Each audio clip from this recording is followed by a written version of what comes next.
the financing you use. So I know you mentioned conventional with the down payment on the first one, then you 1031.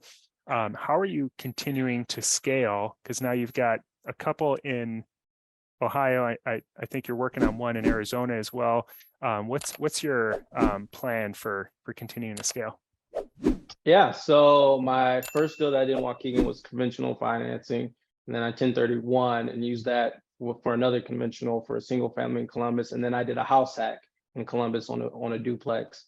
And then so now, yeah, kind of ran out of capital trying to build back up, but just kind of looking to partner with other people and also just trying to raise money and trying to show people my experience with real estate. I think within my family, I have a lot of people that know the benefits of real estate and would like to get into it, but they just don't have that network around them where they know people that have successfully done it and know like they can trust to put their money into them. So I'm trying to become that person within my network and within my family to, help build wealth within the family, different things like that. So just trying to raise money and kind of partner with other people to help scale.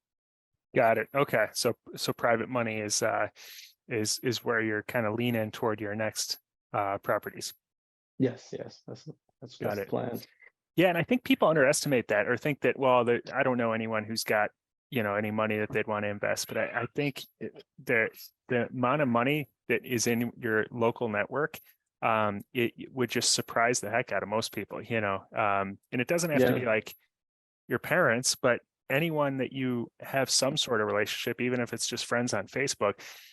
There's a lot of people that have money in mutual funds, or they've been saving in a retirement account diligently for the last 20 years, and it's accumulated into several hundred thousand, and they would love an opportunity to make double-digit returns. So I think that's a really smart method. And as soon as you prove it out and start giving them those returns, they don't want their money back. They just want to keep investing more with you. So Right. it tends to snowball from there. Can Right. you share a bit about the deal that you're doing in Phoenix, or is it Phoenix market? Yeah. Okay. So I'm looking to complete a house hack in Phoenix, either a single family home or a condo. At least Okay. in the area that I live in, there's not many small multifamily homes. So I'm looking either if I went the condo route, either have a 2-bedroom, 2-bathroom, has to be multiple bathrooms, and just kind of get a roommate for that first year and kind of just cover that mortgage and then move out and kind of rent out the condo, or a large single family house again and just get a bunch of roommates. So that's kind of build my team here in Phoenix to start doing that to get a house hack. That's the plan. Got it. Okay. So and that's kind of what you did with in Columbus then with the first one, is the house hack method. Correct. Yep. So just That's trying awesome. to, use as little capital as possible to keep scaling. Yeah. I tell people all the time that I think the single best thing you can do for your personal finances, especially if you're younger, is to do a house hack. And the impact that will have if you can get your entire cost of housing covered, which is pretty much everyone's largest line item in their budget. Plus, in a lot of cases, you can make money on top of that too. So somebody's paying you to live in your house as opposed to having this huge payment. It's just night and day difference in terms of the impact it has on your personal finances. And that's not just a one-time impact. It's like month after month after month. So I think that's so smart what you're doing there. And what part of Phoenix are you targeting now? So Central Phoenix and then kind of in the Scottsdale area. So the that eastern part of Phoenix area. So. Cool. And you mentioned that you have sort of 3 golden nuggets that you recommend to investors who are getting started with real estate investing. It was sort of around systems, networking, and taking action. So I'd love to kind of hear a bit more about these 3 different approaches that you kind of laid out as keys to your success. Can you start with your systems that you have in place? Like what is it that you have put in place in terms of systems that you feel has been beneficial?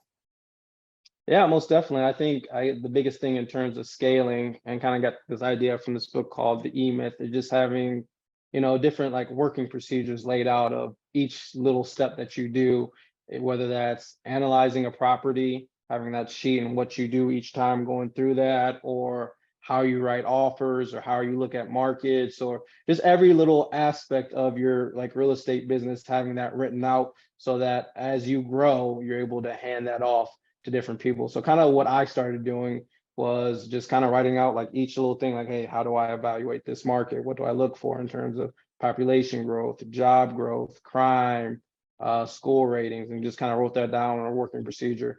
Went through the next aspect of just like analyzing deals, just like I made my own like Excel spreadsheet, like, hey, this is usually I go on Zillow, look at, you know, how old the house is, how many rooms, how many bathrooms, what I think the rent will be, and just kind of wrote that down. So then eventually, once I get to that point where I'm growing and scaling, I can hand that off, like find virtual assistants that can actually take over those jobs, and just kind of planning for the future. And it also just makes things more efficient as you're going through your business. Like you're doing everything the same way, and you know that there's like a method to the madness of what you're doing effectively. So I would just say, just pretty much just write down everything that you're doing, just so that you're able to hand it off as you grow. The second aspect of networking, which I feel like is just so important, especially when you're first getting started, just learning from other people, just going to different meetup events, or like RIA events, where you can find local investors and kind of just see if they'll be your mentor, trying to just add some type of value and kind of learn from their mistakes and what they're doing successfully. Like a big thing for me when I was first starting out, I just, you know, I read a bunch of books, I ask questions on bigger pockets. I go to the RIA meetings, but usually like I wouldn't network with a bunch of people. I would just kind of listen to like what the lessons or different strategies they give out, but I wasn't really talking to a bunch of people. And I went out, made some mistakes, and kind of learned like, hey, if I just would have talked to somebody, they would have gave me advice. So I wouldn't have made these mistakes, and would have, I guess, catapulted my results a lot faster. So just going and networking, I think is a huge thing. And then the last part of just taking action, like I feel like you always feel like there's something else you can read or something else you can do to prepare. But at a certain point, like you learn most by just going out there and doing it. And unfortunately, by messing up, I think is the quickest thing to learn. Like I spent a year, again, reading books and going to different meetings and all that. And I felt like I knew everything there was to know when I got started. And to be honest with you, I had just hit the beginning of it. Like I learned so much more by buying that first property and being in it, and you know, thinking I'm losing money and gaining money and all this kind of stuff by actually just going out there doing. So I just waking up, and no matter how small the step is, just taking some type of step or some type of action each day towards your goal, I think makes a big difference.